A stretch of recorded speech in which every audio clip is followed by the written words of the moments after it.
হোসেন মোহাম্মদ এরশাদ সাহেব, তিনিও কিন্তু তার সামরিক ডান্ডা দিয়ে দেশবাসীর মন জয় করেনি। তিনি জিয়াউর রহমান যে কাজগুলো করেছেন সেটিকে আরও মাইল্ড ওয়েতে, আরও নাটকীয়ভাবে, আরও সিনেম্যাটিকভাবে তিনি সেটি জনগণের কাছে নিয়ে গেছেন। সাইকেলে করে অফিসে যাওয়া, তারপর আরও অনেক কিছু।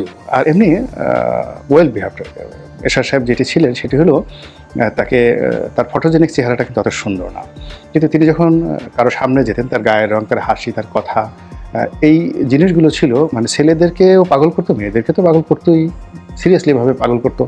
তো তিনি সেটি নিয়ে কিন্তু সারা বাংলাদেশে যেতেন, মসজিদ, মন্দির, মাদ্রাসা থেকে শুরু করে সব জায়গাতে তিনি ঘোরাফেরা করতেন এবং প্রায় সব জুমার নামাজ তিনি স্বপ্নে দেখতেন যে আজকে এই মসজিদের নামাজ পড়ব আমি স্বপ্নে দেখেছি বলে তিনি টেকনাফ থেকে তেঁতুলিয়া পর্যন্ত ঘোরাফেরা করতেন এবং মানুষজন যেগুলোতে মুগ্ধ হবে সেই মুগ্ধ বিষয়গুলো তিনি, জনপ্রিয় বিষয়গুলো, মুগ্ধ বিষয়গুলো তিনি গ্রহণ করতেন। যেমন ধরুন একজন অন্ধ, তো একজন অন্ধ জীবনে দেখেনি, সেই অন্ধকে তিনি ধরে নিয়ে আসতেন, তারপরে তাকে তিনি চোখের অপারেশন করাতেন রাষ্ট্রীয় অর্থে।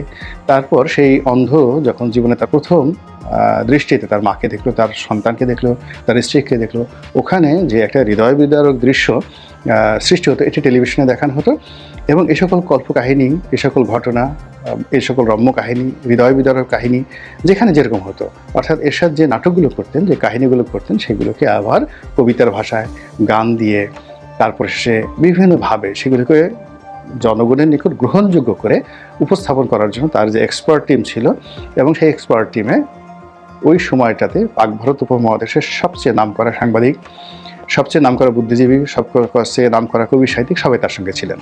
আপনি চিন্তা করুন, কবি শামসুর রহমান, কবি আল মাহমুদ, তাদের মধ্যে ডিফারেন্স ছিল কিন্তু দুজনেই তাকে ভালোবাসতেন। কবি আবু জাফর ওবায়দুল্লাহ, সেই আমি কিংবদন্তির কথা বলছি, রাশেদ খান মেননের যে ভাই, তো কবি আবু জাফর ওবায়দুল্লাহ তাকে সহযোগিতা করেছেন। হলিডে সম্পাদক এনায়েতুল্লাহ খান তাকে সহযোগিতা করেছেন। রাশেদ খান মেনন বিরোধিতা করেছেন, কিন্তু এনায়েতুল্লাহ খান তাকে সহযোগিতা করেছেন এবং এনায়েতুল্লাহ খান যে গ্লোবাল পার্সপেক্টিভে একজন সাংবাদিক, তার সমমানের সাংবাদিক পৃথিবীতে খুব কম আছে। তো এনায়েতুল্লাহ খান, আপনারা এই প্রজন্মে যারা আছেন তারা হয়তো এনায়েতুল্লাহ খান সম্পর্কে অনেকেই জানে না। এনায়েতুল্লাহ খানের চাইও আরও একজন বিখ্যাত সাংবাদিক ছিলেন যিনি ডেইলি স্টারের ফাউন্ডার এডিটর ছিলেন, S M Ali. S M Ali হলো সৈয়দ মুস্তফা আলীর ভাইয়ের ছেলে। তো এই সকল মানুষ হোসেন মোহাম্মদ এরশাদ সাহেবকে সাহায্য করেছেন, সহযোগিতা করেছেন, বুদ্ধি দিয়েছেন, পরামর্শ দিয়েছেন এবং এরশাদ তাদেরকে অ্যাভেল করেছেন। কবি সাহিত্যিকদের মধ্যে শামসুর রহমান, আল মাহমুদের মতো কবি যেমন আছেন, জ্ঞানী গুণী পণ্ডিতের মধ্যে যেমন বিখ্যাত মানে আবুল ফজল সাহেবের মতো মানুষ, অধ্যাপক আবুল ফজল, তো তার মতো পণ্ডিত ব্যক্তি এই বাংলাদেশে খুব কম জন্মগ্রহণ করেছেন। এবং শুধু তাই না, তার বড় ভাই অধ্যাপক বারী রাজশাহী ইউনিভার্সিটির ভাইস চ্যান্সেলর ছিলেন, তাদের মতো লোক তাকে সহযোগিতা করেছেন।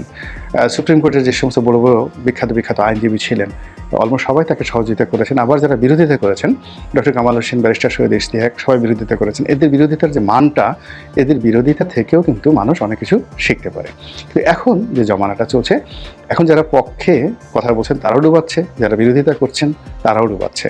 কিন্তু এরশাদ বা জিয়াউর রহমান সাহেবের জমানাতে যে পরিবেশ ছিল, এমনকি বঙ্গবন্ধুর জমানাতে যারা পরিবেশ ছিল, যারা সমর্থন করতেন তারা জানতেন কী করে সমর্থন করতে হয়, আর যারা বিরোধিতা করতেন বিরোধিতার মান এমন পর্যায়ে ছিল, ওটার মধ্যে প্রতিহিংসা ছিল না, বিপথে নেওয়ার কোনো রকম প্ল্যান ছিল না। ফলে কী হতো, তারা যে বিরোধিতা করেছিলেন সেই বিরোধিতা করে তারা মূলত সরকারের সহযোগিতা করতেন। কিন্তু এখন ডক্টর মোহাম্মদ ইউনূস এই যে কিংস পার্টির কথা বলে ফেললেন, বলে ফেলার পরে কি হলো, যাদের বুদ্ধিতে এই কাজটা করেছেন তিনি আলটিমেটলি সর্বনাশের শেষ পর্যন্ত চলে গিয়েছেন। আর যারা এই যে কিংস পার্টি নিয়ে বিরোধিতায় নেমেছেন তারাও সরকারকে টেনে হিসেবে নামানোর জন্য যে উপলক্ষ্যটা পেয়েছে সেটি একেবারে ষোলকলায় পূর্ণ করে দেবেন। এবং এর প্রেক্ষিতে যারা এই কিংস পার্টির গঠনের সাথে জড়িত এবং এগুলো নিয়ে যারা মুভমেন্ট করবেন, আমার কাছে মনে হচ্ছে না যে তারা খুব সফলতা লাভ করবেন, বরং তাদের জীবন রীতিমতো তামা হয়ে যাওয়ার সম্ভাবনাটাই খুব বেশি। আল্লাহ আমাদের সবাইকে হেদায়েত দান করুন এবং হেফাজত করুন। আসসালামু আলাইকুম ওয়া রাহমাতুল্লাহি ওয়া বারাকাতুহু। Subscribe to my channel.